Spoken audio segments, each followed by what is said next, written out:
Good morning, good afternoon, good evening, and welcome to today's webinar.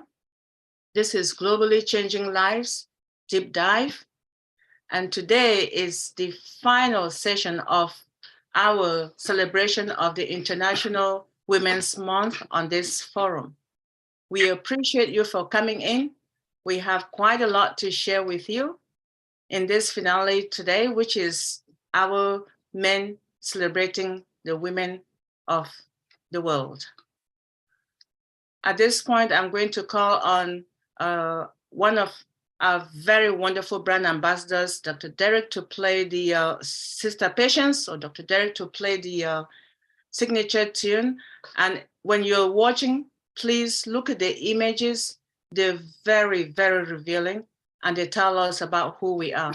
Thank you.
ONPASSIVE, the future of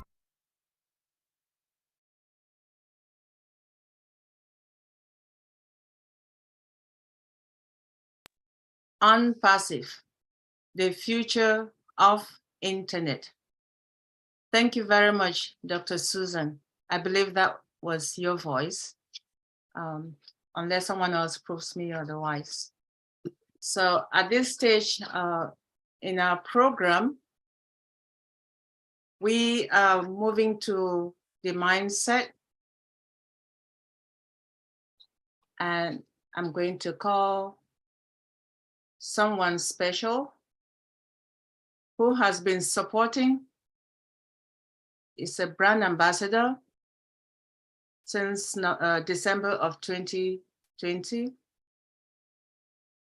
And I asked a couple of the people who had to speak to share something fun and a quote by a woman. And the quote he gave me is,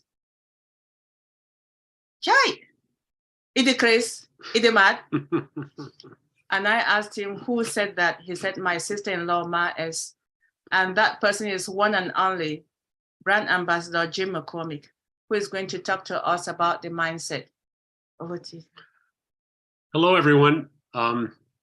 For the past 20 plus years, I have been Queen Debbie's first assistant and also her husband, but I think the priority is in that order. So it's very nice to see you all, and I'm very honored to be able to speak for just a few minutes about a couple of things that I think about often.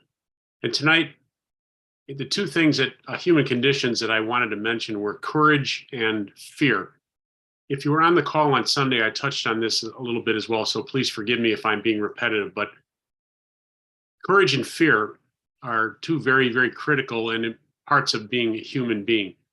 And for most of my life, I always thought that they were opposites. You can't be courageous if you have fear of things in life, and courage means you don't fear anything. And neither is anywhere near the truth. They need each other. You can't be a human being without experiencing fear in your life. And anyone that says that they have never experienced it is lying or dead, one of the two. It's a very, very important part of being a human. And these two components interact. And I think there was someone a quote I'll have that I don't know who said it. I wish I had, but it says that courage is not the absence of fear, but the ability to function in spite of it. And I think that really, really hits it on the head, because no one is without fear. And it can come in many, many different ways, shapes, or form. You can read about a fireman that'll run into a burning building to save people, or a mother that puts herself between her child and a vicious beast or dog that may be threatening the child. They just react. Those women and men are not without fear, but they found the courage to overcome it. And I think that that's really important to understand, that it's part of being a human being. It keeps us safe. It keeps us from making bad decisions. And in many cases, it keeps us alive, because we recognize that a situation needs to be reacted to with a bit of fear, or fear triggers something. As I said last time, my youngest daughter, when she was 2 or 3, used to ask me, how old do I have to be before I'm never afraid of anything in life? And I didn't have the heart to tell her that that day will never come. You may not be afraid of the same things that you were as a child, but there will always be things in your life that create fear and that you work around. As a husband and a father, will there be enough money for school fees? Will I lose my job? What will I do? How will I raise my family? Those things never go away. But if you don't let them dominate your life, then you can cope with it. When they do dominate your life, then all of a sudden you become very, very inactive. And that's not a good place to be as a human being. I'll give an example of my sister, Jane. I have one sister. She has 4 children, she and her husband. And one of her daughters, my niece Abigail, after she finished at the university in the US, was accepted into a scholarship program at Trinity University in Dublin, Ireland. Now, my sister, since she was a little child, has been very, very afraid of flying, of being on airplanes. It's always been something that she's never been able to do. She's tried it a few times, and it caused her a lot of grief, anxiety, and she swore she would never do it again. But when my niece Abigail, her daughter, finished her degree, she took a job in Ireland. She got permission to work there. And with any new job, you have very little vacation and not a whole lot of money. So my sister had to accept the fact that her daughter, that my niece, would not be able to come back to Chicago, where we live, possibly for a year or two. And this bothered her greatly. So she thought about it and decided she was going to try to cope with it. And she found some coping mechanisms, different types of things that would allow her to fly. And she actually got herself on an airplane and flew from Chicago to Dublin, Ireland. She still doesn't like flying, but it's just an example of being able to find the courage to coexist with the fear and to be able to function within it. By the way, Dr. Derek, one of the coping mechanisms was to pretend you were on a beach in Negril, Jamaica, when you were on the airplane, closing your eyes. So I give you a lot of credit for that, because that gave her great relaxation and peace of mind. So how does all this tie into ONPASSIVE? Well, whether you joined ONPASSIVE 5 years ago or 5 months ago, there's a certain level of anxiety and fear you had going in. We all did. Is this going to succeed? Am I risking money that I really could use for some other purpose? Will this in the long run be worthwhile? Nobody knew the answer to that. But now that the ONPASSIVE is right on the verge of succeeding in the sense of the financial rewards and other things, every single person on this call found the courage to overcome that fear or anxiety that maybe this might or it might not work. I congratulate you all, because I think that courage is going to be justified very, very soon. So thank you for the time for a few minutes. It's wonderful being part of this community. And as I said, as long as I'm Queen Debbie's first assistant, I'll be part of this as well going forward. So thank you all and have a great call. Thank you. Thank you. I'm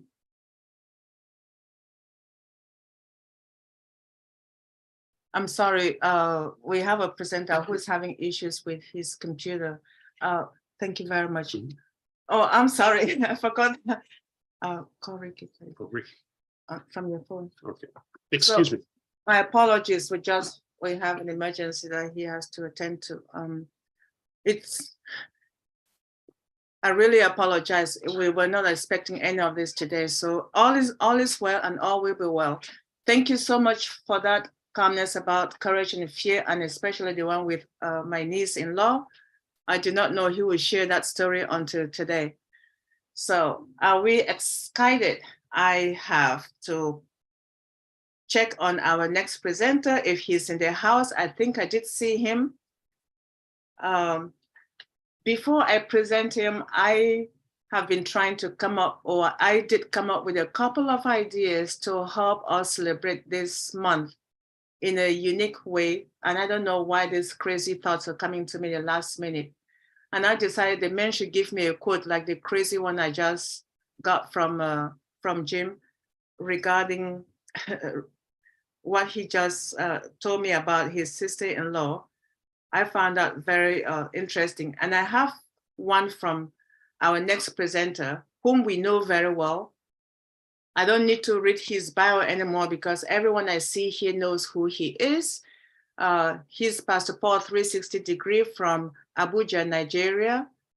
He's a father of 4 and a Christian person, and has presented to us on this forum several times. So I will skip his bio just because we have to hear a lot of other people speak after him.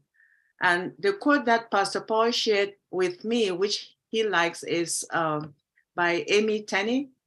And it states, "The world needs strong women, women who will lift and build others, who will love and be loved, women who live bravely, both tender and fierce women of indomitable will." And he went on to give another one by Rosa Parks, which I equally love. "I have learned over the years that when one's mind is made up, this diminishes fear. What must be done does go away with fear."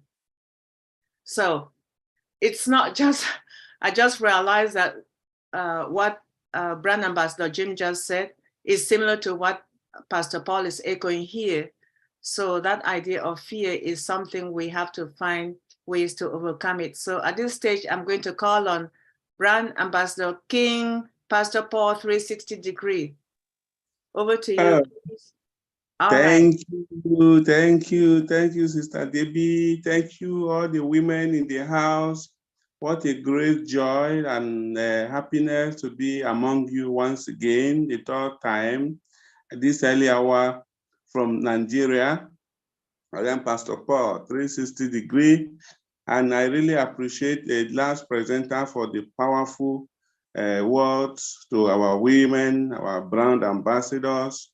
And I am looking forward and thanking God for those that are coming after me. And you know, as we all know, we do have a very bogus time to talk here. So bear with us if we did not get the nucleus of what you expected most times. But because of that, I want to jump into to my point today, which is women and cultural inclination. Now, if you have watched out, if you have listened carefully to the above, to the quotes, you look at it that all of them targeted towards being bold and knows what you are created for and knows what you have made up your mind for. You know, a lot of people, before I continue, what are we saying here? Culture. You know, the best and the most holistic definition of culture is the total and the complete ways of life. So whatever that makes an individual a woman is the product of culture. Your belief system, your dressing, your religion, your tradition, your general ways of life. That is the culture. Now, how does it affect what we are made for? A lot of people, a lot of women particularly, has turned down good things because of what? Because of what their culture says, because of the fear of being victimized by cultural belief system of every part of any particular place. Now, for example, what is forbidden in your place might not be forbidden in another place. But then, what about those aspects that is all about saving somebody, doing good for somebody that is forbidden in your culture? Now, there is a culture right here in Nigeria that even if, as a woman, if somebody is dying, no matter what, you can never release anything to that person except through your husband.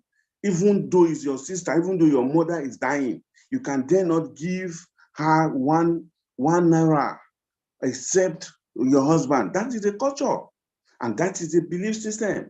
Now, as we are making up our mind, as we are developing ourselves, as we have been in this course of training for 3 years, for 4 years, at the end of the day, all for humanity, according to our collective orientation and how far we have gone, is it going to end up in the soup of cultural inclination that at the end of the day, you will see what you need to do, good thing that you're supposed to attend to, and then because of your culture, you turn it down?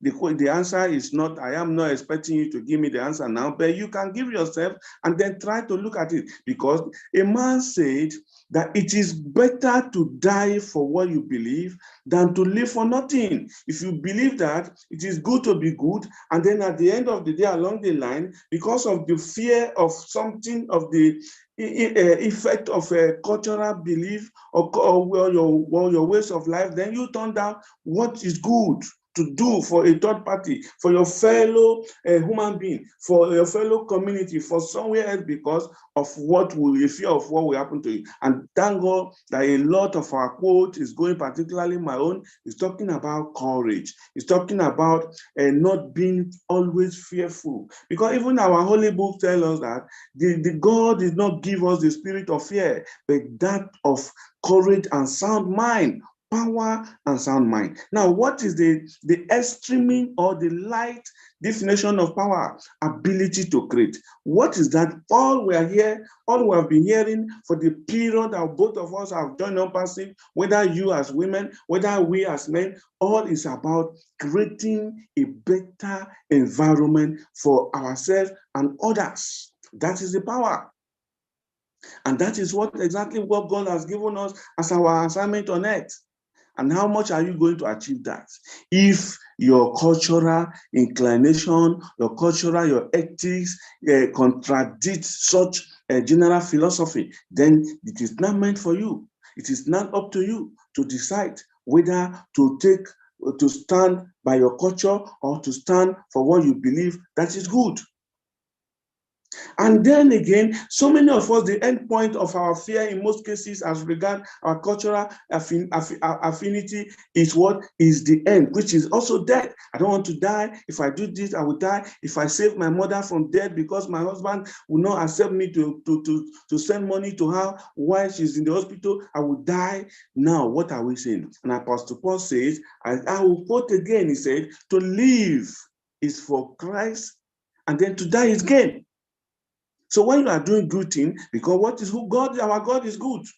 And according to the Chinese proverb, which says that a good person is like a cloud that receive only to give away. So whatever that is making you, that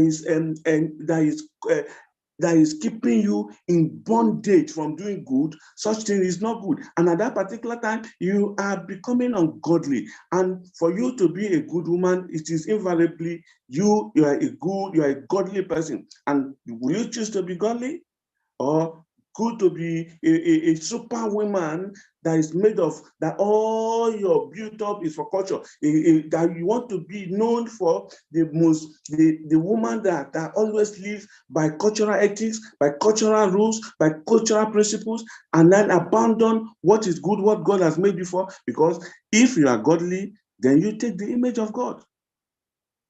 So as a matter of fact, like I said, women today, as we are out to make a mark in our various worlds, we must have to be very careful about excessive or extreme belief in culture that is antagonistic to the good principles of life. And how do we do that? We just have to make sure we understand that, and we just have to make sure that we are made and we are created for something. And what is that thing that you are created for? What is that thing you have been grooming yourself for over the years as a result of what is coming? Now, when it comes, that is when you know that, no, this one is against me, against what I believe, this is against what my community believe, this is against the set rule of my tradition. Can that be? I guess none of you will be victim of that. And I pray that at the end of the day, in the next 2, 3, 4, 5 years, we will begin to give our testimony of how many lives we were able to impact positively. Thank you once again, and God bless every woman in the house. Thank you so much, Pastor Paul 360 Degree. And we accept those blessings. I'm just saying it on behalf of all the women in the house. We accept the blessings wholeheartedly. Yes, cultural beliefs, that's part of who we are. Oh boy, this regalias that we all are done with, it's part of our culture. We believe in it. Otherwise, we will not be all, I know here they're going to say, are you having Halloween in March? Yes, we are having Halloween. And this is part of our cultural beliefs. There's absolutely nothing wrong with it. So thank you, Pastor Paul, and those wonderful women that you quoted. Truly appreciate you. And now this takes me to our next presenter. It's the second time we're having him here. And everyone is already sleeping in Singapore, but Brother King Francis Tay is gracious. He stays up all night just to be with us. That is the spirit of ONPASSIVE. We know who he is. He's a father, he has children, and he's a Christian person. He runs a lot of things, including a transportation system. I will not go into the detail about his bio, but when I asked for a quote from a woman that he knows, he shared this beautiful one. And it says, Daddy, do you know Jesus loves you? And Jesus doesn't like people to cane children. The young woman, my daughter Lydia, said this to me when she was about 6 years old. I can see some fathers smiling. And I also asked for a quote from a woman that he doesn't know, but that he likes the quote. And he picked this one here that I will share with you. Writing music is not just a job for me. It's a calling. It's a way for me to express my love for God and to share his love with others. And that's by Karen Lafferty, who's a songwriter of the most popular song, Seek Ye First the Kingdom of God. Without further ado, please let's welcome Brother King Francis Day, who is going to share with us his presentation about the International Women's Day finale celebration. Over to you, Brother Francis. Thank you. Thank you, Sister Queen Debbie, for inviting me back to this amazing platform, celebrating Women's International. So I must be doing the correct thing last week that I was invited back. Last week I was sharing about the three women in my life, my mother, my late wife, and my young daughter Lydia. So the two of them I have already shared. You can look at the at the YouTube for the details. But today I want to talk about the few women that was mentioned in the Bible, because last week King David has mentioned so many businesswomen that have impacted the society. So I just want to leave that alone and show you some of the names, the women in the Bible that have impact society. Then I will conclude to share a bit about my dear little Lydia, my beloved daughter. Of course, a woman in the Bible, I do not know them, but what made them so important that the Bible refer them to us, remind us about them.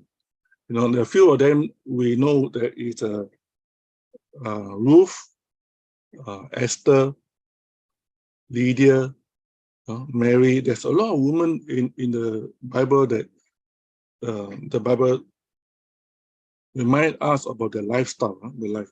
Especially for Lydia, there's only a short passage refer to her that she was a woman, a businesswoman, is selling purple cloth. She must be very successful. That the Bible refer her name a few times because of her action, because of her generosity, because of her hospitality. I think that give me a picture of blessed that we have in the Bible, in ONPASSIVE, that in the coming days when we have the apple, that we are able to show forth what we have received, what we have been blessed. Lydia was blessed with the business. She was a successful businesswoman. So she is able to bless the community around her.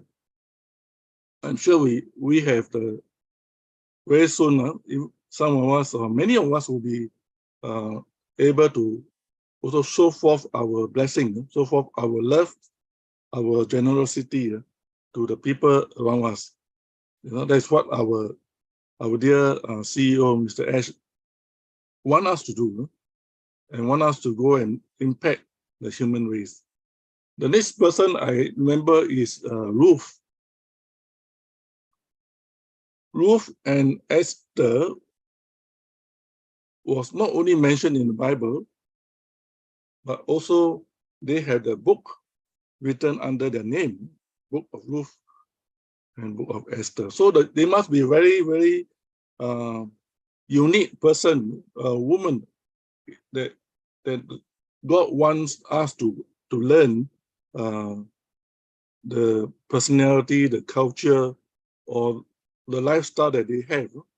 So I look at Ruth, having lost her husband, her family, and migrated with the in-law, and lost everything, and yet she followed her mother-in-law back to her hometown, you know. And the attitude that Ruth has, in spite of no more hopes, no more dreams, yet to hold on to something that is dear to her, is her mother-in-law. When she was back in the in-laws' place, Bethlehem, she went out to collect, what we call the drop over food home for the mother-in-law. So the lifestyle that Ruth had, she did not worry about complain about the lifestyle. No proper bed, no proper maybe air condition or hot condition you have in the country. No proper food, Yet she maintained her posture, continue to be able to serve the mother-in-law. And the Bible says that because of her faithfulness in small things, God brought someone to her life, which we understand. Those of you who are believers, you understand this. Boaz. It speaks to me about us as a man. Now, today we are celebrating Women Days, International Women Days. As a man, I think we need to look out for women who have, among us, who had the heart, the love for humanity, the love for the dear ones, whether they are poor or rich. The attitudes, the lifestyle, they does not have any biasness. These are the people around us that we need to encourage. We need to hold them up, like what we are doing now. All our queens here, all fantastic, amazing women. We salute you. Your humility, your wanting to help the community in Passive is really, I salute your humility, your lifestyle. And also for Esther, of course, like you call Queen Esther. Esther is really somebody that I really cherish her attitude. Although the crisis in that occasion doesn't concern her, but yet she is willing to stand up for her, for this community of a nation, right? When the uncle, although she is an orphanage, her uncle asked her to go and approach the king to ask for help because of the evil one. And she said, this is not the way we do things. Remember, Pastor Paul was talking about culture. Sometimes we can go against the culture, but it's a question of whether you had the courage, like our King Jim had mentioned. Sometimes we need to stand up to go against the culture, to go against the rules of law because of something good, Right? ONPASSIVE is here because ONPASSIVE want to be the destructive, want to clear up the corruption. This is something, the condition of what we are going now is something what Esther may be facing in that day, right? But Esther say it's dangerous. Even it's very dangerous for our dear CEO Ashmore, but he is courageous to stand up and do the right thing. I think many of our women here in the platform today, you have that courage to follow someone like Mr. Ashmore. You have no fear because day in, day out, you were in the room, in the webinar, listening to new update, to update yourself, to equip yourself. That speaks of what you want to be. You want to be a changed person. You want to be an equipped person, so that one day you want to change the humanity. You want to impact your community, your family. Success is not about happiness, but happiness, fulfillment is about success. I want to conclude to talk about my dear little Lydia.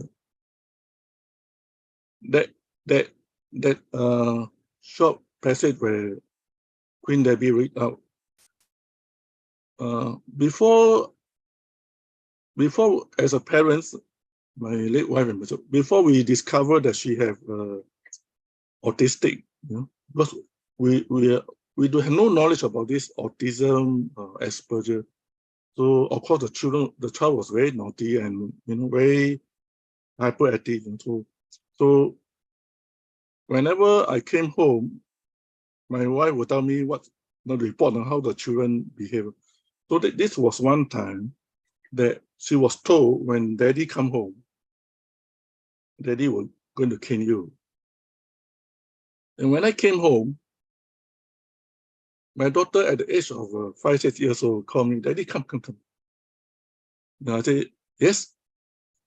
And Lydia said, do you know that Jesus loves you? I said, wow.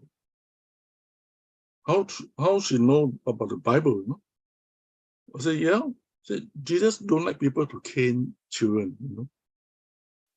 And that moment when she said out, it floored me, because I don't have friends who even have the courage to tell me that Jesus loves you or God loves you, And for a child, knowing that, the cane is coming, and just, took the courage to say something to the father, and it really melted my heart.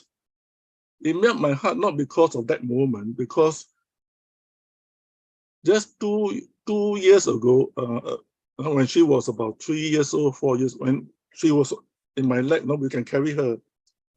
As a family, we went to Canada for holiday because we have relatives in Canada.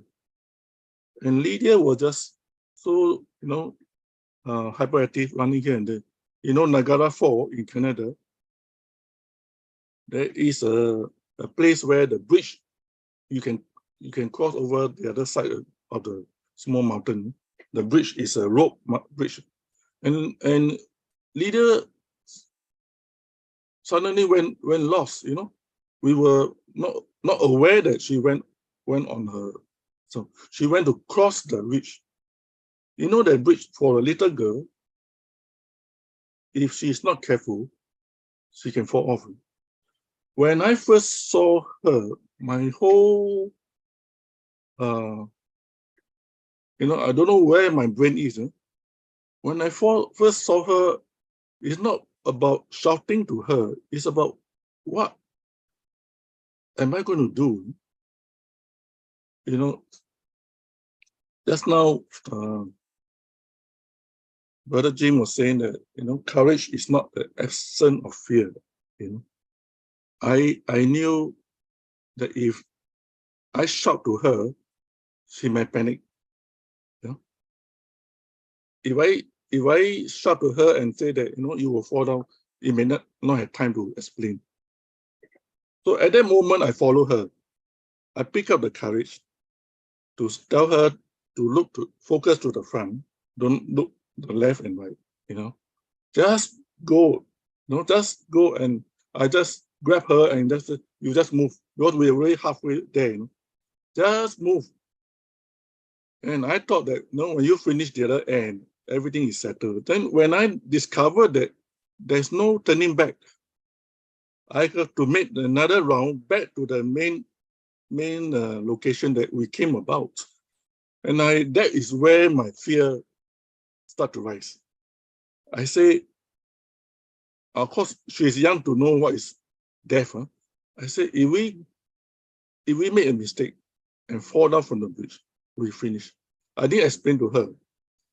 I just, tell myself, if I die, I die. Then I remember about Esther.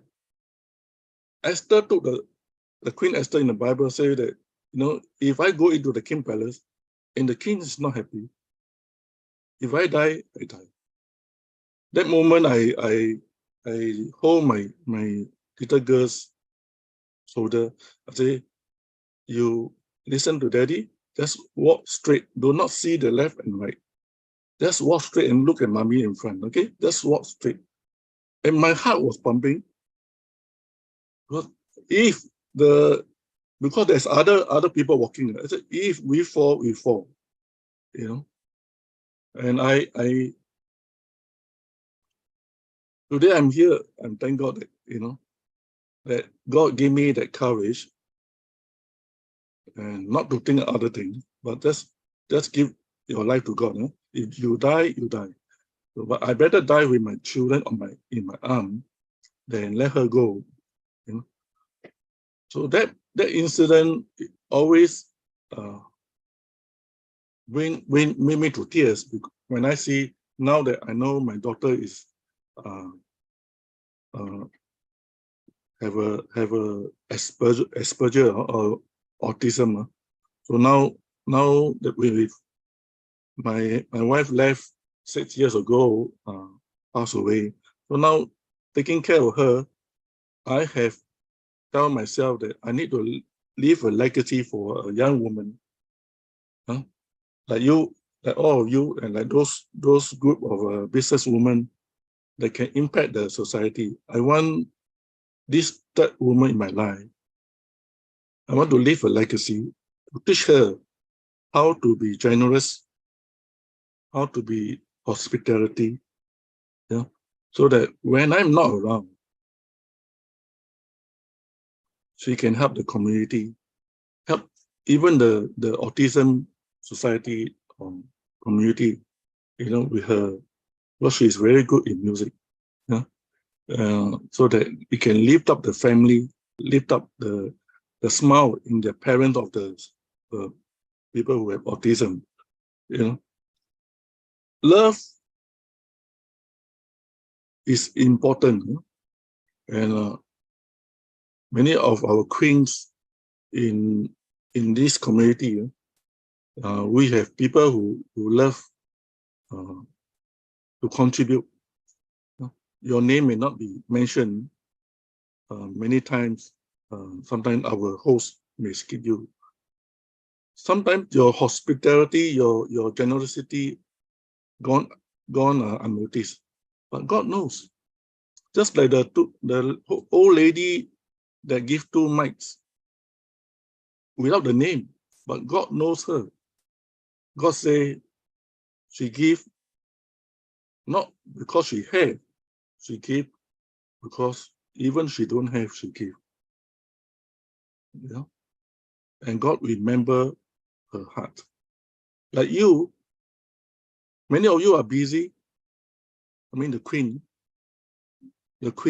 here, you are busy, yet you come into all the different webinars, right?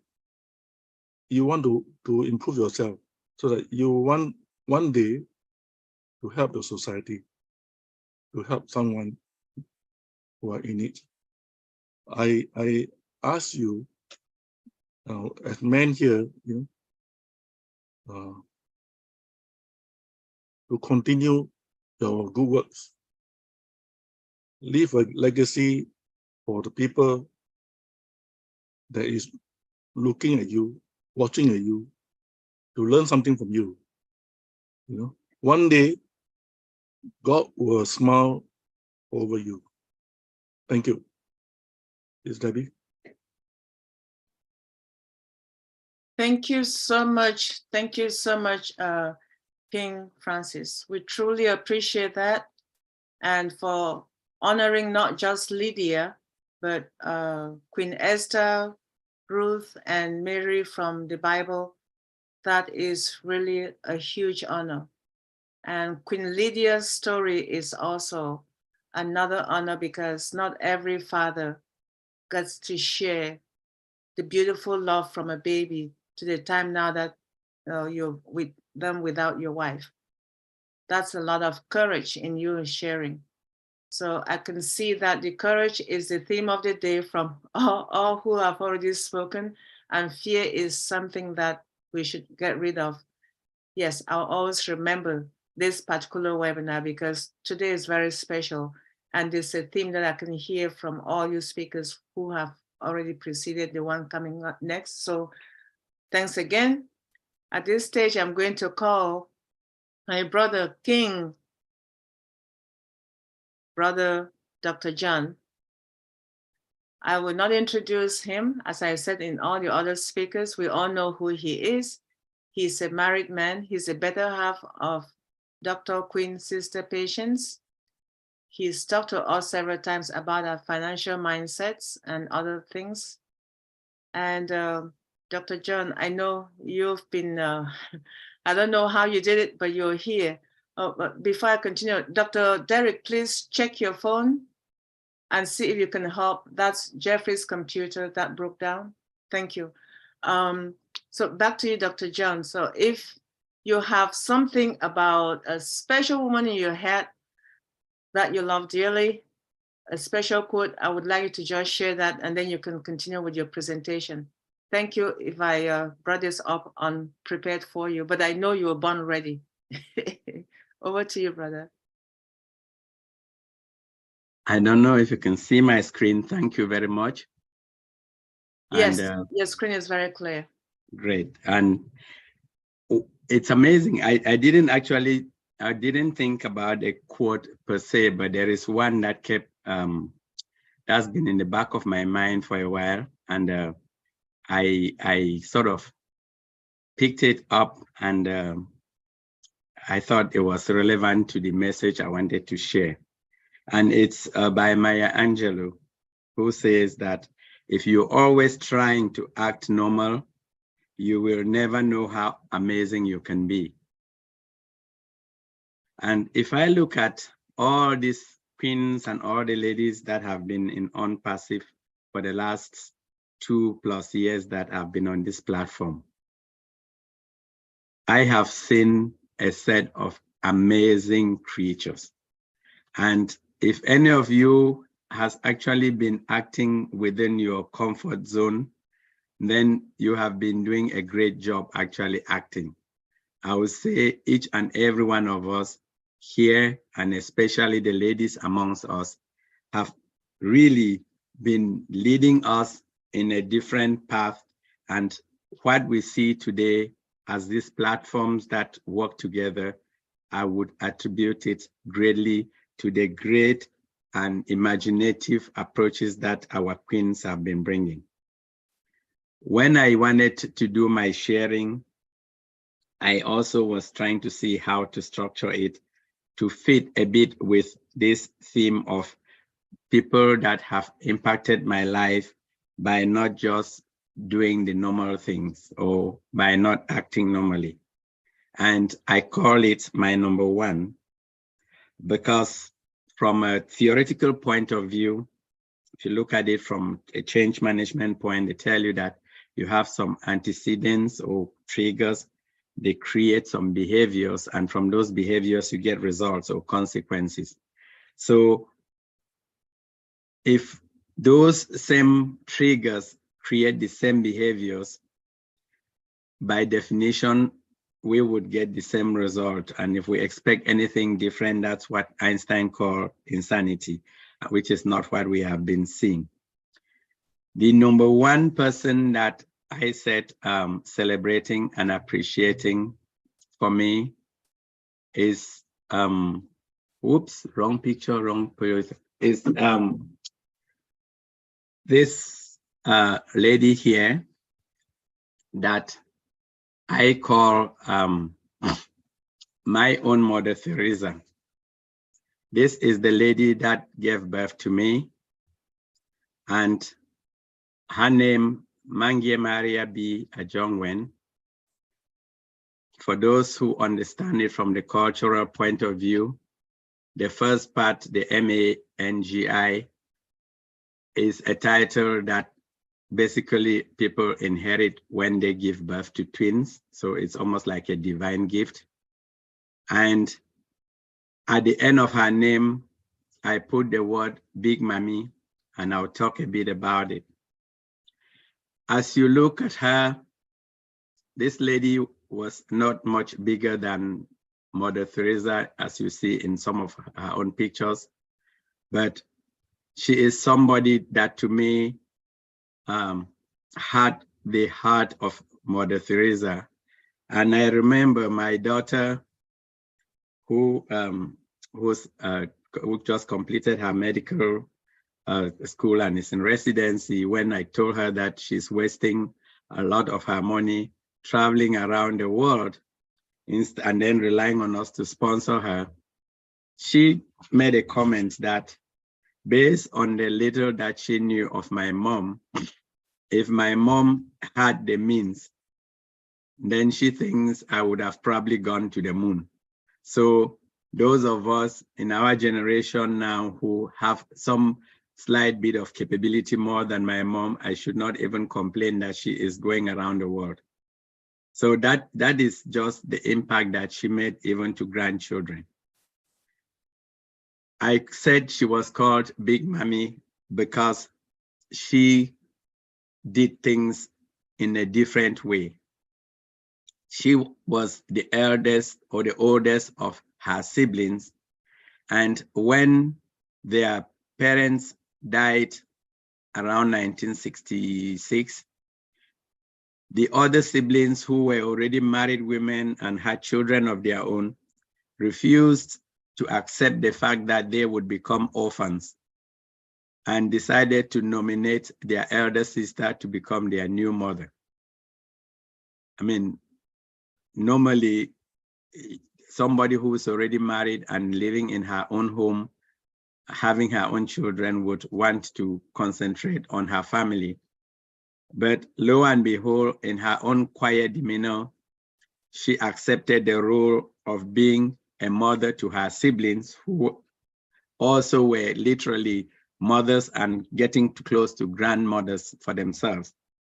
And when I was growing up, every single one of my cousins and even my aunties, they always called her Big Mommy. And we never knew why they called her Big Mommy, which until when we were at my mother's funeral and one of her sisters got up to do the eulogy, she announced to the whole congregation that now we, the siblings, have become orphans because we lost our mother. So for a long time, she basically stepped up and became quote unquote a mother to her siblings. And just as a sign of respect that these siblings gave her, every single one of my cousins or every single one of my aunties who has a daughter got the daughter named after their elder sister before they even named the daughter after their mother. So really, she became their mother. She became the matriarch of the family.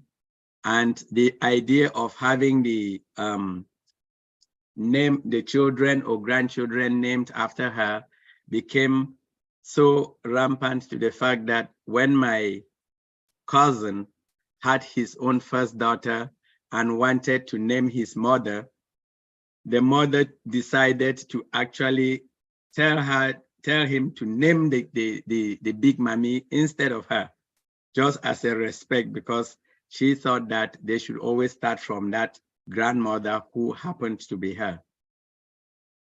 She never had the opportunity to go to school. because at that point in their lives, there were no schools, so she never had any formal education. But this woman is an example of somebody that had a lot of knowledge and wisdom. I sat down with her for 3 hours and I managed to get her to give me her family tree all the way to her great grandparents on both sides. And she was able to give me the information with names and the order in which they were born, the order in which they died. And I wrote that information. When I then went and started trying to verify that information after she passed, a lot of people looked at me as a magician saying, how did you know all this to be 100% accurate? But she could just say the thing like she was reading it from a book. And whenever it came to having to deal with conflict, throughout my lifetime when I was with my mother, I do not remember ever seeing her quarrel with somebody. She would admonish people. People would talk back to her or at her. But one of the things I always realized was that she was somebody who made a decision as to how to handle a conflict. And it's something which we can learn, because she knew that if you, for example, said she is an idiot, she had the confidence that she was not an idiot. She would just say, okay. And if the person says, okay, you are completely disarmed and there is no way for you to continue that conflict. But the person walks away with their pride, you walk away with your pride. She believed in empowering others. And that is really where the mindset that those of us who have found ourselves into this crazy ONPASSIVE program can learn, because I see each and every one of us here being able to actually lift more than 10 or 20 times our own weight in terms of the help we can give just through the heart that we are carrying through ONPASSIVE and the mindsets we develop. She would give generously, and in a way, those of us who were the children hated the way she was giving, because she would give so much that we did not have. She would rather give away and stay hungry than to see that somebody did not have and she had a bit for herself. So that in a way created in me that love of seeing somebody or admiring somebody who is like a generous giver. I only started reflecting on it afterwards. It was something that subconsciously developed through seeing what happened to my mom. And then over time, I could reflect and see what she was trying to teach us. The irony is that my mother remains my number one, or the number one person in my life here on earth. Obviously, God is number one, but here on earth, she remains the number one person in my life.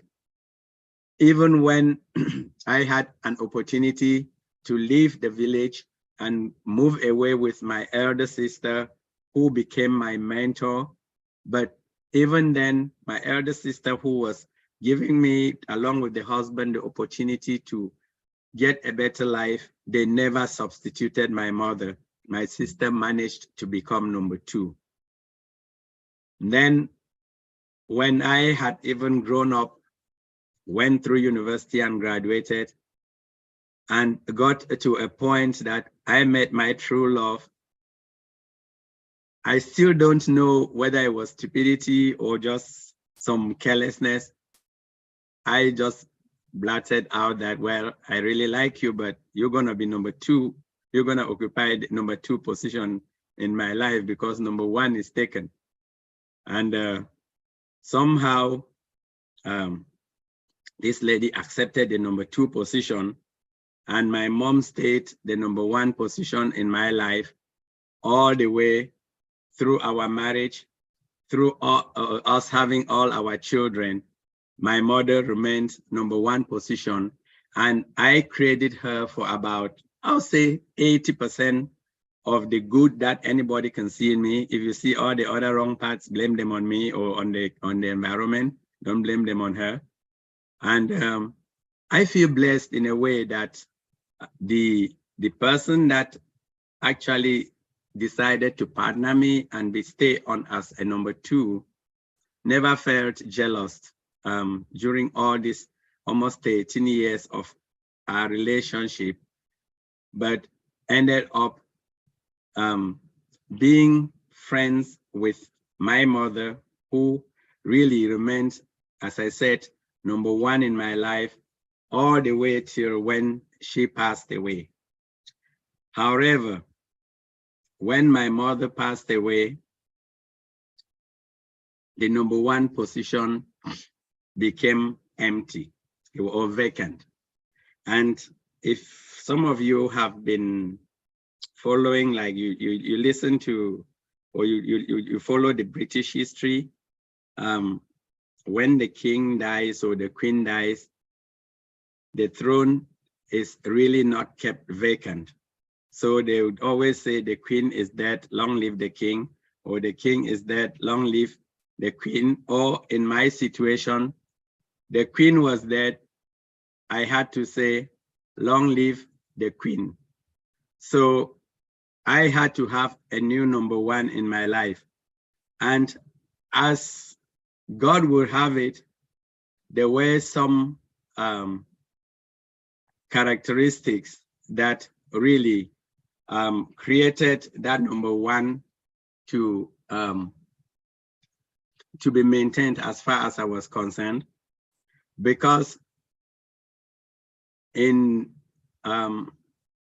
Mange Doctor Patients at John Wen, I also found a person that had a heart of giving, which really was one of the biggest attractions, which subconsciously pulled me to her because of the generosity that I found in her. And over the years, she became almost like an anchor in my troubled waters, my advisor, a sounding board for some of my crazy ideas, a confidant.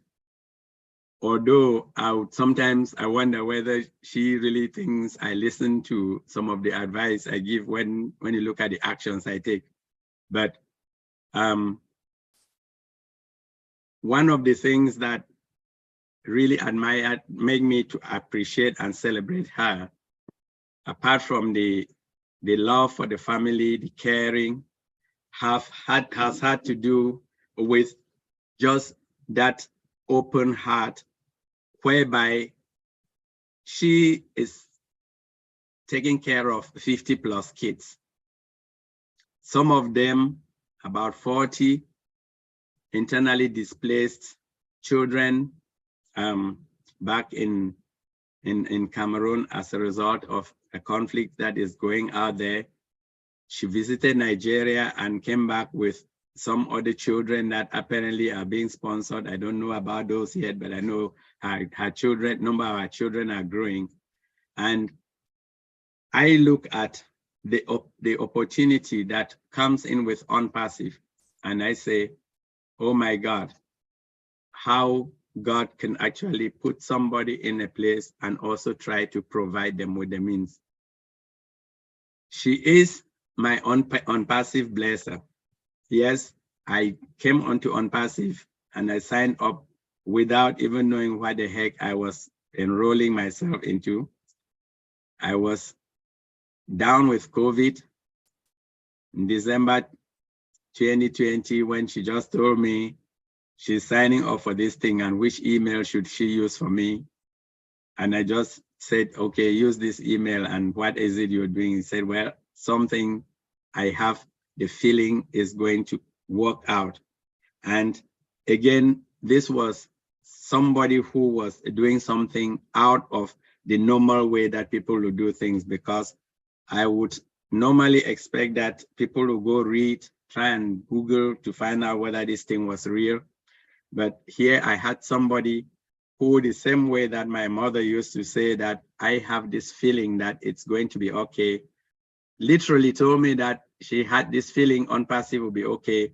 And there we jumped in completely full and pulled other people along with us.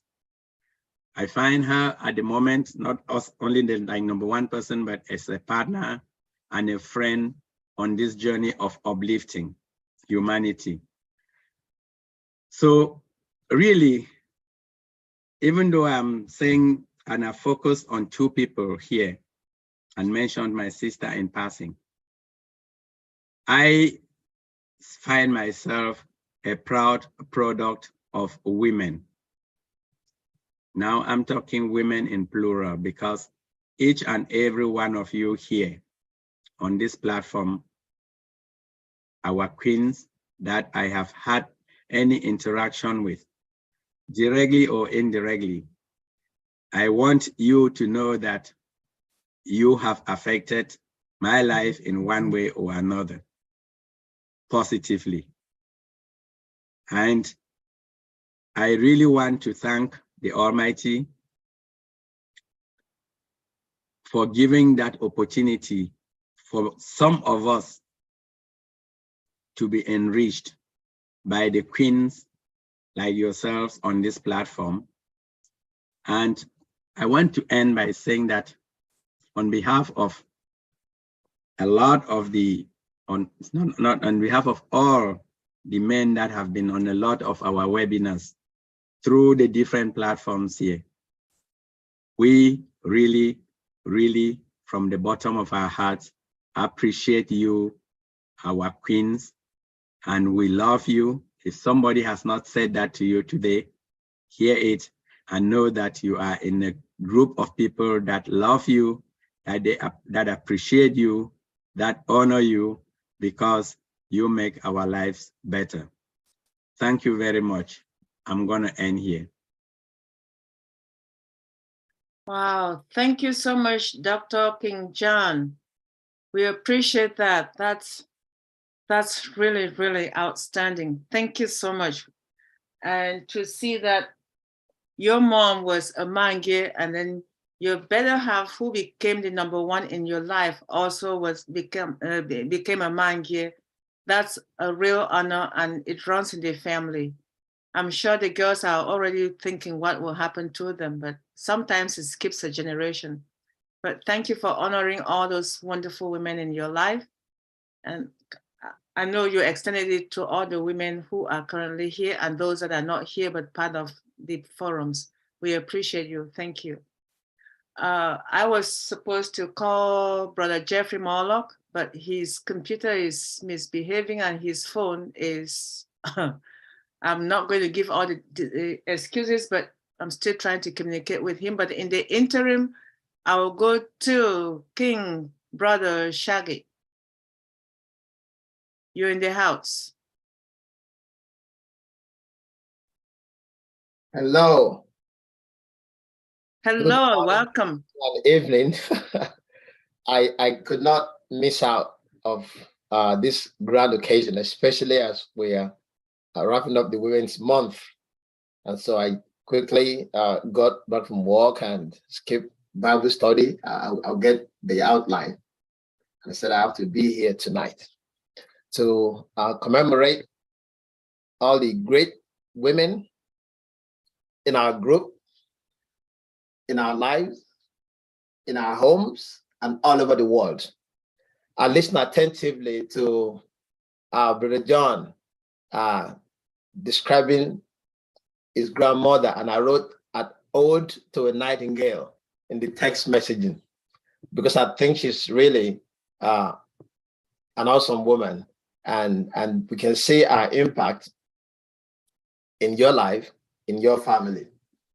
I'd like to acknowledge all the people who have spoken before, and all the leaders, and all the moderator, the person that put this together, Sister Debbie, all the other people that work to make it happen, and all you've been doing all this month. I just want to say a couple of words to acknowledge this Women Historic Month. Somebody once said, what is going to be a men's month? on Men's International Day. And I said, that's what I call gaslighting. It's like somebody said, Black Lives Matter. And someone said, oh, Blue Lives Matter too. White Lives Matter too. You missed the point. The reason there was Black Lives Matter was some people thought it didn't matter. So we have to emphasize the need that it matters. When we have Women's History Month and Women's International Day, International Month, it's because of the societal malaise of undermining them. So the efforts to make that clear, to fight against it, and to create a forum to say God made us equal, what's the problem? That's why we're having Women's International Day, Women's International Month. So all of you be thinking of Men's International Day or month, forget it. It's not going to happen because there's no need for that. We need to address the malaise that's going on, because in our society today, just Google what do men face today, what do women face today, and you will see that today's society, gender bias continues to create huge barriers for women in pay, in leadership, in every area. Ongoing struggles include ensuring equal opportunity economically, educationally, and equity. And so to address these gender-based problems, I think this was put together so we can find time every year to focus. But I don't want to go on that because this is news that we are all aware of, and we are fighting. I forgot the dollar amount that a woman is paid compared to a man, but I hope one day we will get there. My focus is to say, in the course of the month, it was women honoring women. Everybody say amen to that. Then today, or the other day, men honoring women, right? I bring to you God honoring women.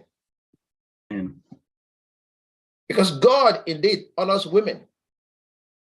If you look into the history of Christianity, you will see that the first religious leader that brought out the importance of women as it was in creation was Jesus Christ. And the rabbi was shocked.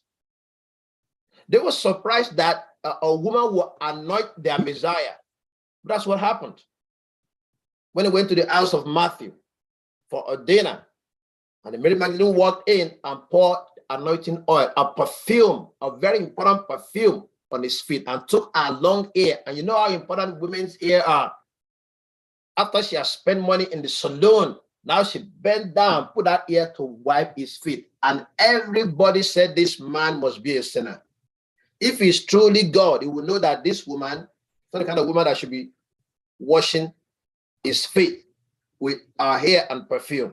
Of course, Judas thought it was a waste, but immediately Jesus said, let it be written that anywhere they preach this salvation message, this woman's name was mentioned. That's how her name remained in the Bible till today, and it will remain until we go to see him. Only a woman won that from God. So when God honors something, who are you not to honor that person? When God honors women, why would a man not honor a woman? So that's why I think we should wrap it up by letting us know that God himself honors women. And I don't want to take your time. I don't know how many minutes I have, but in Proverbs 18:22, there's an implication when the Bible said, he who finds a good wife obtains favor from the Lord. Think about that. It didn't say find a good man. It didn't say find a millionaire. It didn't say find a rich man. It said find a woman. Once you find a wife, you find a favor of God. So that means God says women are what? Favor from God. Tell yourself, say, I'm a favor from God. If you're a woman, not the man, I'm a favor from God. Say that boldly, that I am a favor from God. So all of us who have wives and daughters, basically we are enjoying God's favor because God said we are favored. Lord has done us a favor by giving us women. In Proverbs 31, most of you probably read it, it describes women as trustworthy, capable, intelligent, diligent, generous, and kind. all the things that Brother John just elucidated about his grandmother. It's in the Bible. God honoring women. It says, bringing our husband goodness and blessing our whole life long. And so as women honor women and we honor the women in our life, in our meeting today, I want you to know that God honors you. God really honors you. Jesus turned things around in the world by the honor he gave to women. Do you know the person who first saw Jesus Christ when he rose from the dead? It wasn't Peter. It wasn't any of the apostles. It was Mary. Not his mother, Mary Magdalene.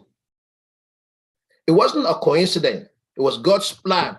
And then Jesus told her, go and tell all my disciples that I have risen. Meaning she was the person that was chosen by God to tell the whole world and the disciples that is risen from the dead.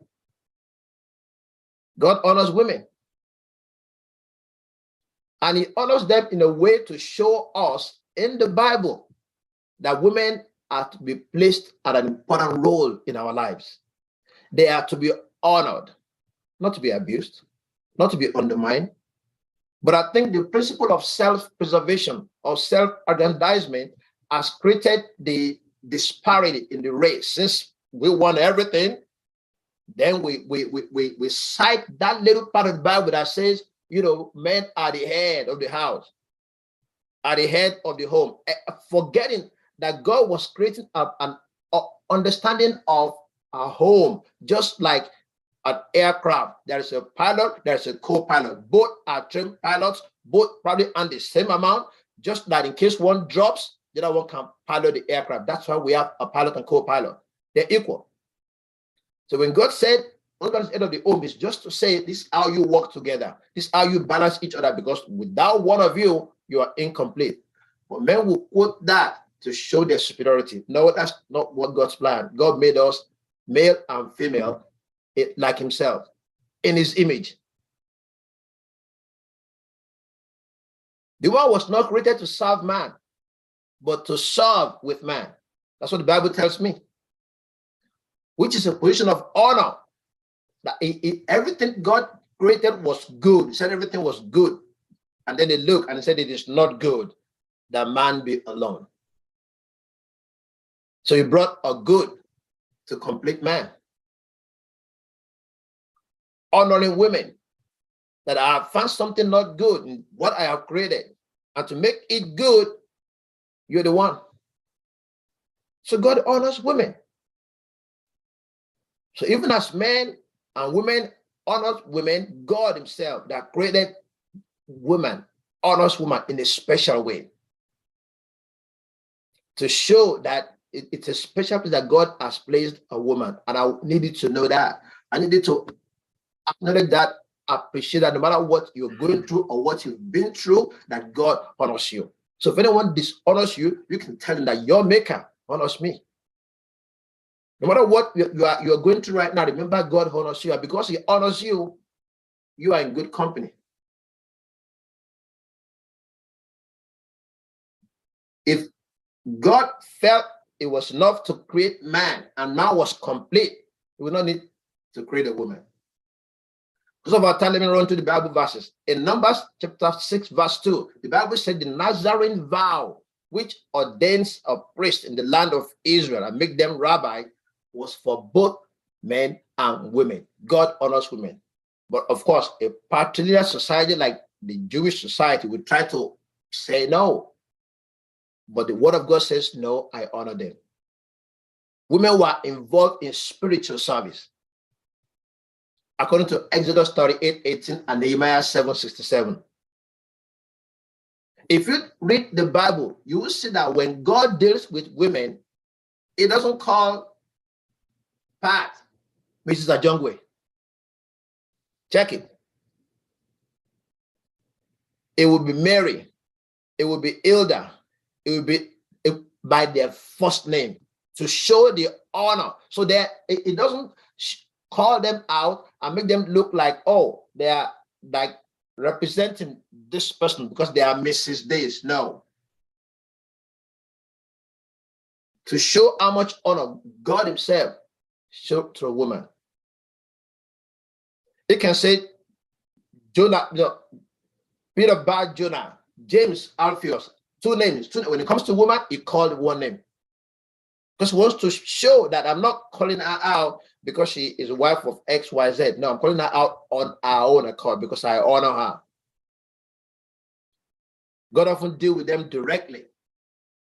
In Genesis 3:13, Hagar, Genesis 6:17, and when you look at someone like Samson's mother in Judges 13:3, so many areas in the Bible.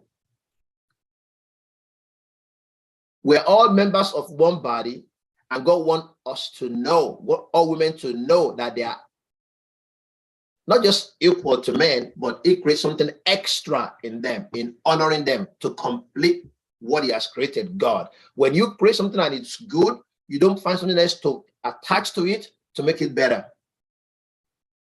So woman was not created to say, well, just support this person. No, He created to complete His creation.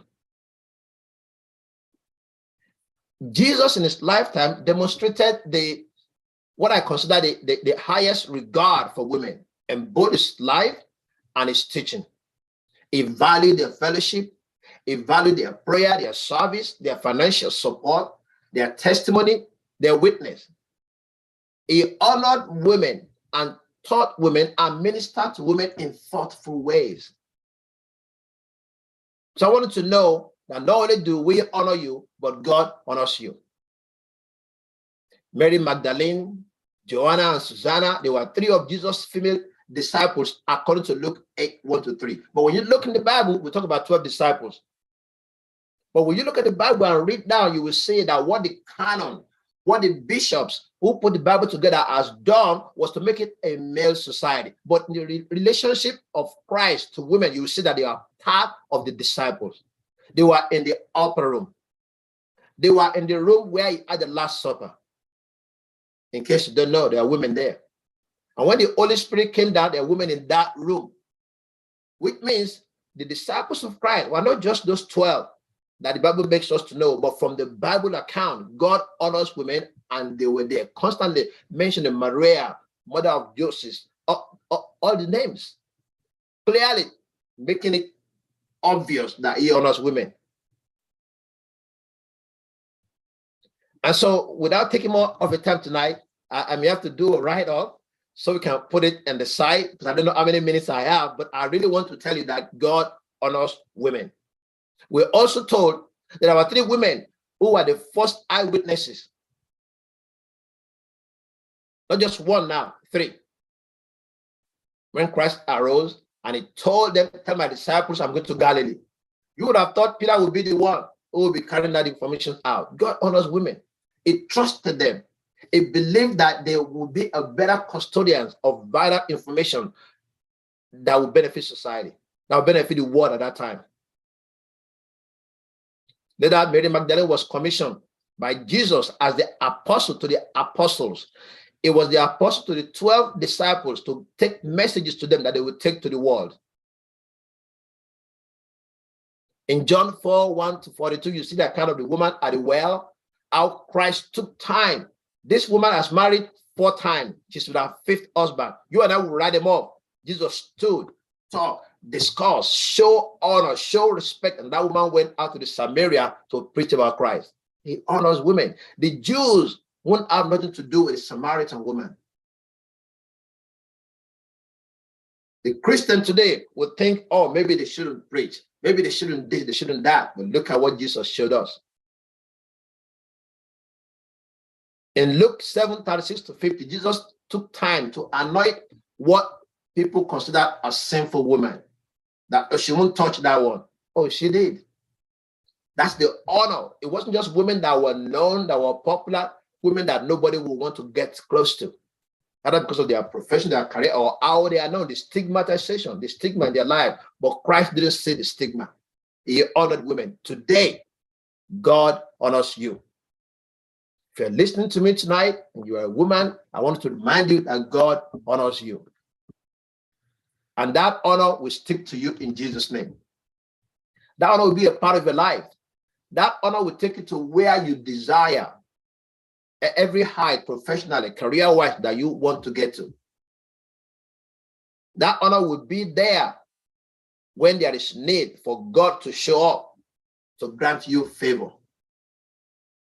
God honors you, and as you go around, remember that. Not only am I supposed to be honored by a man, by a woman, but God already honors me. We see the relationship of Jesus with Mary and Martha, sisters.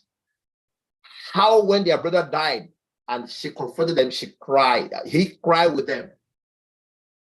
And the Jews around were surprised, they crying with these women. They didn't understand what it means to be a woman, but God does.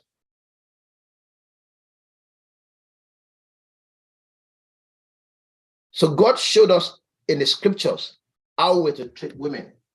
This is what I'm getting at. We're to honor them.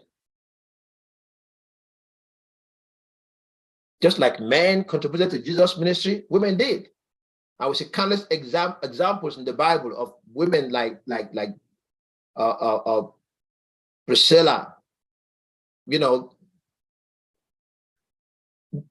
using their money, their resources to help the ministry of Jesus. As a rabbi, at that time, it was radical to even see a woman showing up. But as far as Christ was concerned, the honor he gave to them made it possible for him to say, yes, they are part of this. Can you hear me? Because my Zoom is playing some games here. I want to be sure that. Brother Shaggy. Yes. Daddy. Yes, ma'am. We still have two presenters, so. Thank you. You're welcome. So that's why I should have asked you to. So please, I'm going to put in the text scriptures you need to go to know that God honors you. Women were not only included, they were honored, they were revered, appreciated, and named. He specifically named them. When he goes to places, he named them. When Apostle Paul wrote all these epistles, he said, greet Phoebe, greet Chloe. They would never expect him to do that, but he did specifically to show how much honor Christ had and the religious faith should express towards women. Not today saying they cannot be ordained priests. Please, women, know that you are honored by God, and I honor you.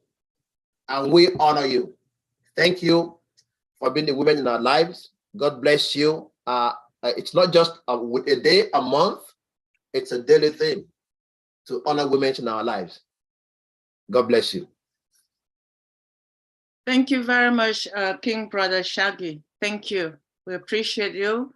I have to apologize on behalf of Brother King Jeffrey Moloch. He was supposed to be presenting, but his computer died as soon as he signed in, and his phone is acting up. So anyway, so my apologies for that on his behalf. At this stage, I want to thank everyone who has already presented. I have someone special who is coming up next.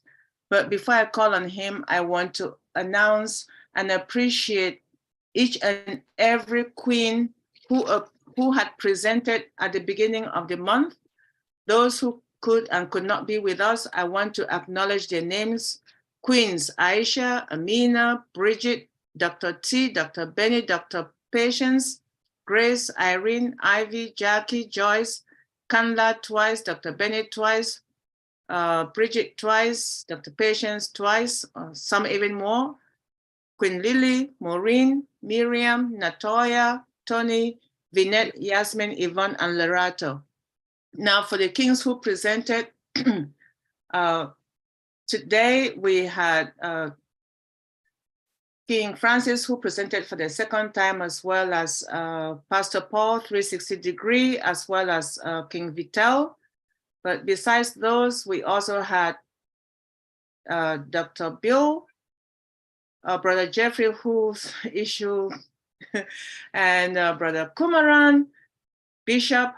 Bishop is King Bartholomew, King Alfred, King Paul, McFerrin, King Donald, King Amos, Dr. John, and Jim, as well as Dr. Derek.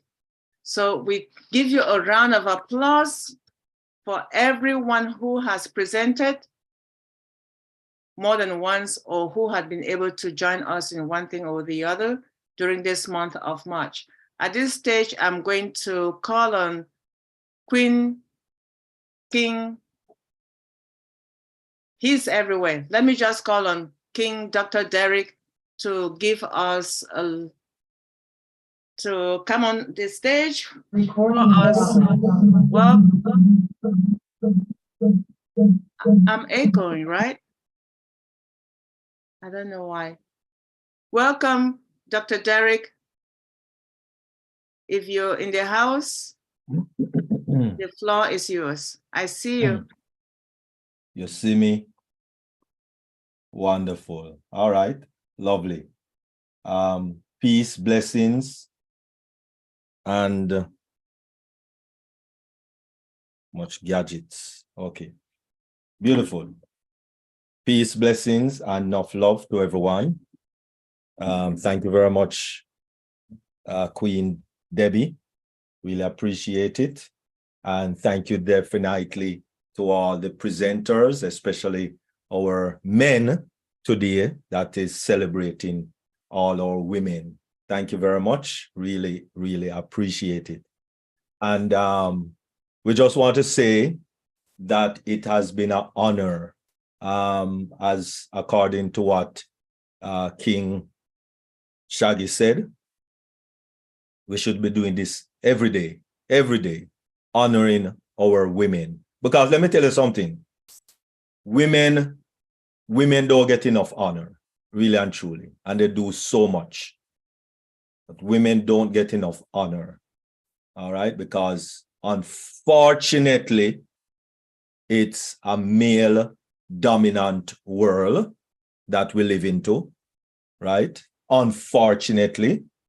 And hopefully, as time continues, the equality would be more and more equal. And that is why Jesus Christ made us equal, taken from the rib so that they are equal. Not the head to be above, not the feet to be a doormat, but from the side to be protected, near the heart to be loved.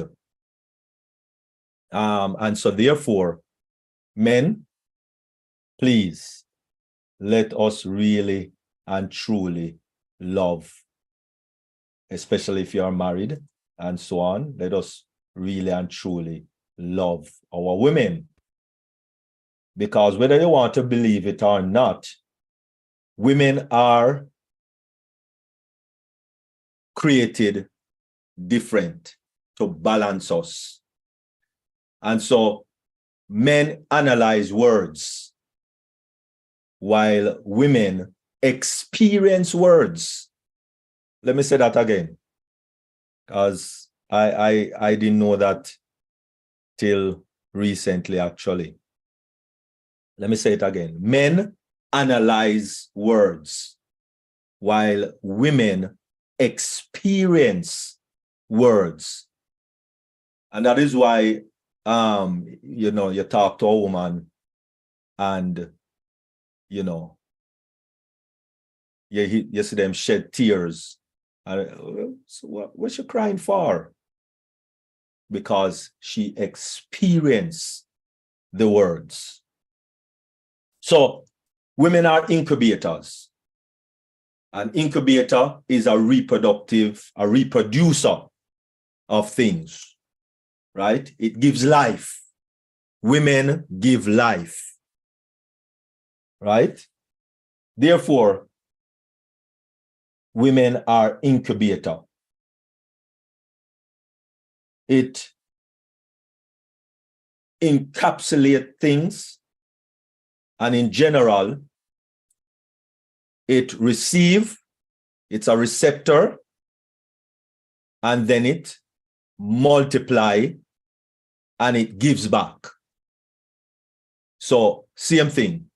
women receive, multiply, and then give back. And so therefore, we have to understand that women has to be very careful also what they listen to. Because when a woman hears something and receives something,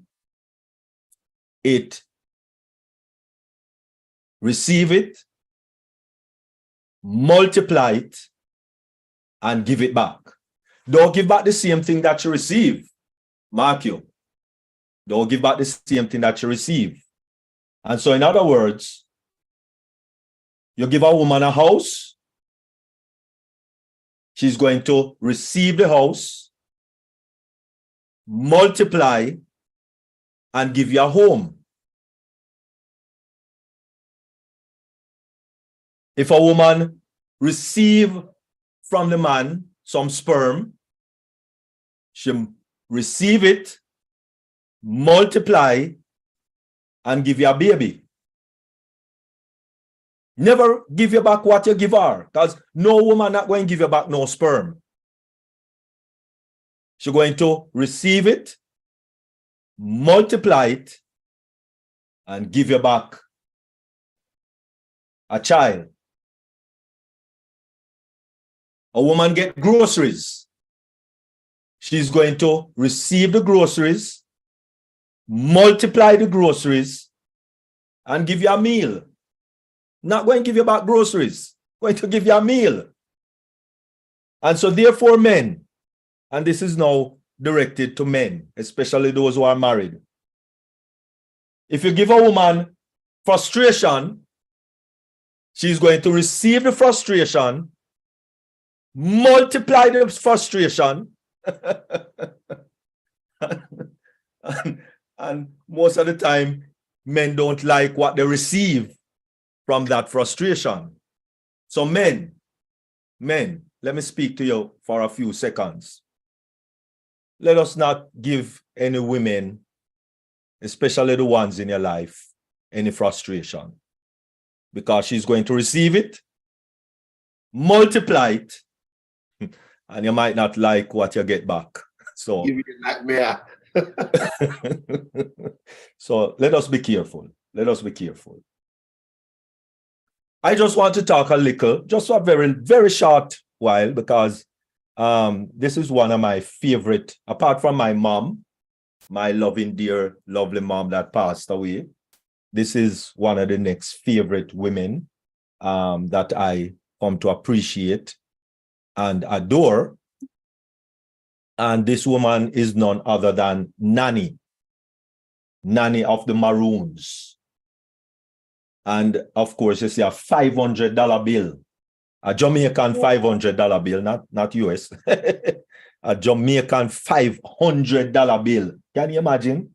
But fortunately, that's one of the highest currencies in Jamaica.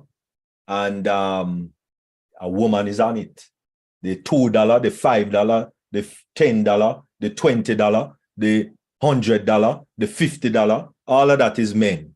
But if you, but the $500, one of the biggest notes in the island of Jamaica, it's a woman that is on it.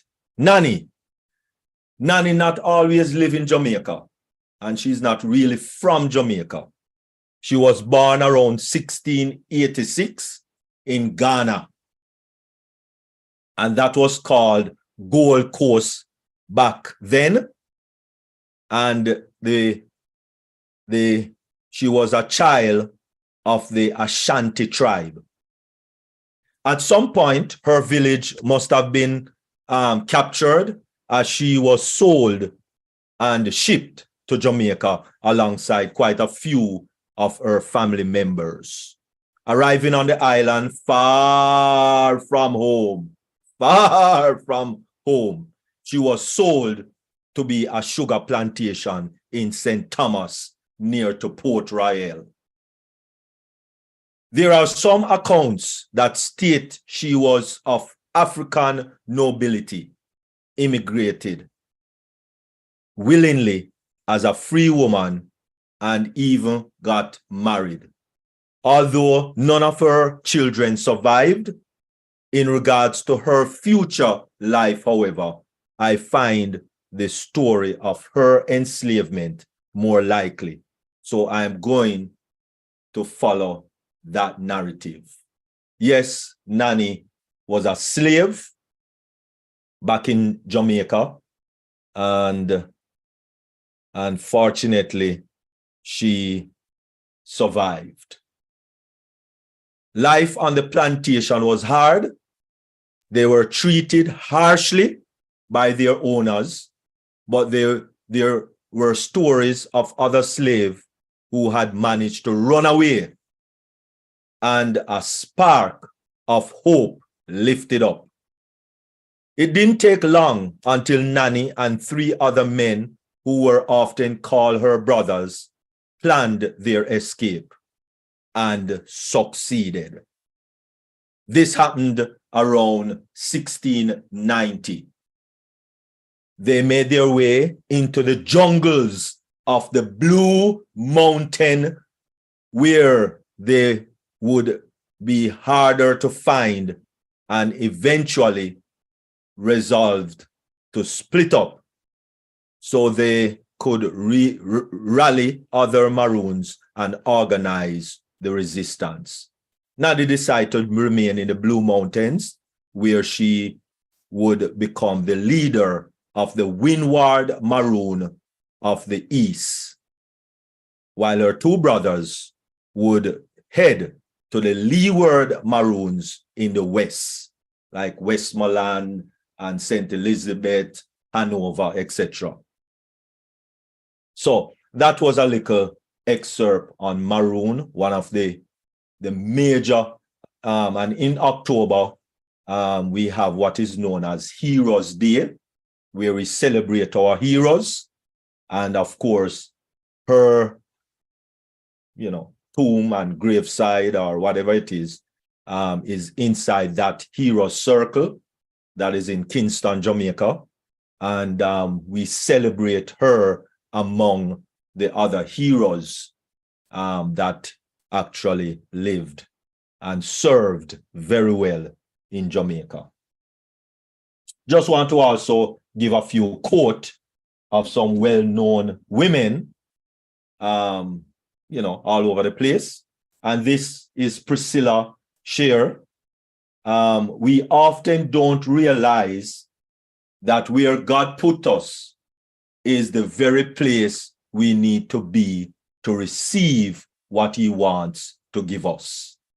And yes, where we are right now is where God wants us, so that we can receive what he wants us to receive. Karen Abercrombie, the life we are given should never be taken for granted. The life we are given should never be taken for granted. Oprah, everybody know Oprah. Think like a queen. Hey, think like a queen, my dear queens. Think like a queen, because, of course, failure is another stepping stone to greatness. Failure is another stepping stone to greatness. And this is Antoinette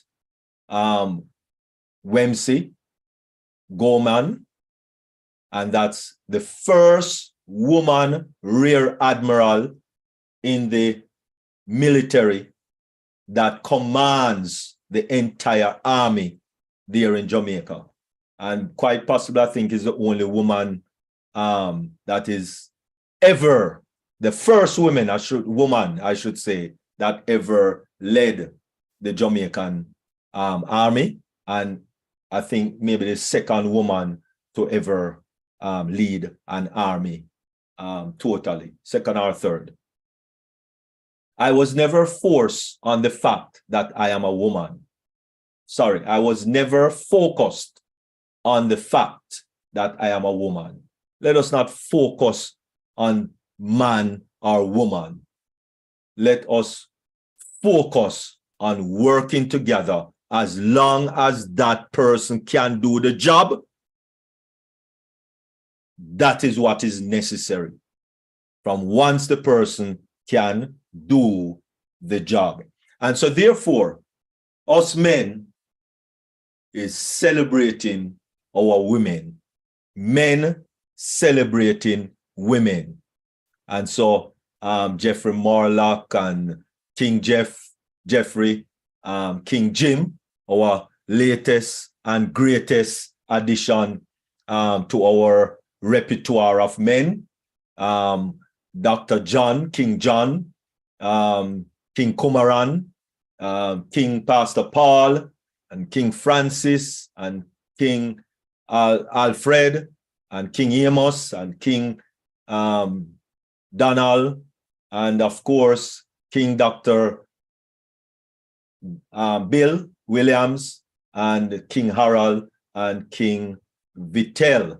And of course, our main king, our super duper king, someone said the other day that our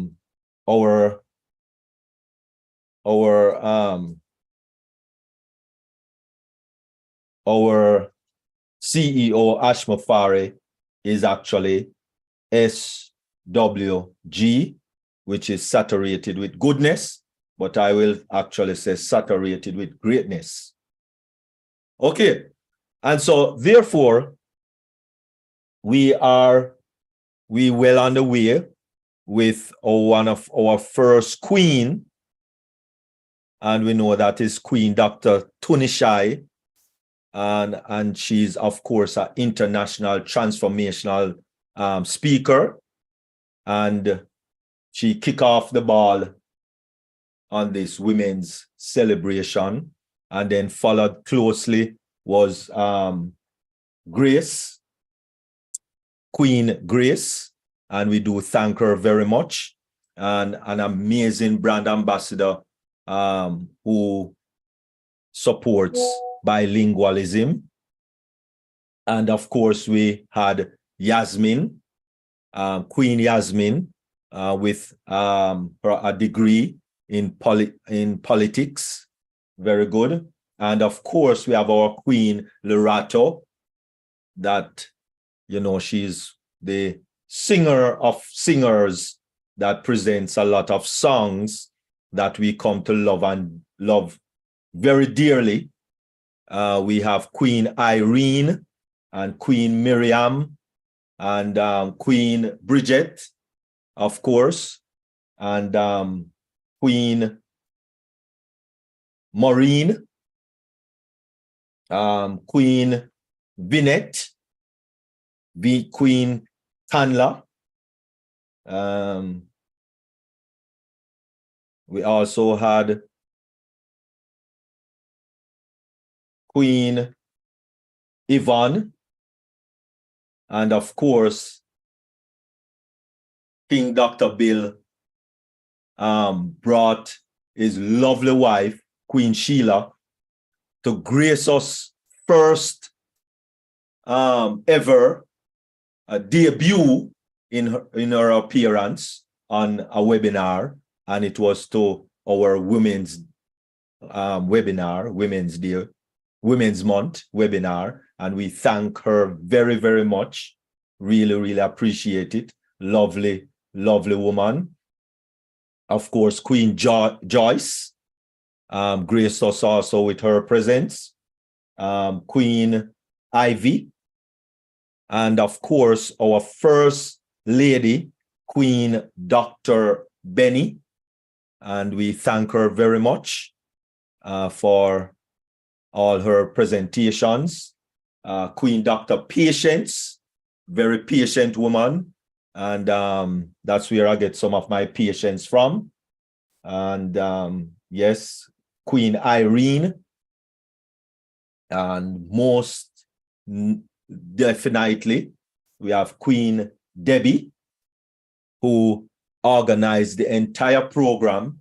And we just want to thank her very, very, extremely very much for all that she do.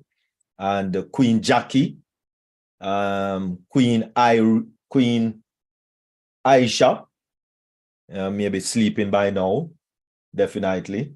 And we had Queen Tony, the youngest of our queens that stirred us up, which was Queen Vasvi, and another fairly young queen, which is Queen Natalia. And we also had the loveliest lady, one of the loveliest lady with all the different regalias. Oh my goodness, if we were giving out first prizes for regalia, I think most definitely it would be Queen Lily. We do thank her very much. Queen Amina, and we thank her also very much. And all our queens and kings that made this month, Women's Month, women celebrating women and men celebrating women. We just want to thank everyone. We thank everyone for showing up, turning up, looking up, and being with us throughout this month where we celebrated our women. And no, we're not celebrating no men, all right? We're not celebrating no men, okay? If you want to celebrate men, talk to King Shaggy, all right? Talk to him. But yeah, we're not celebrating no women, no men.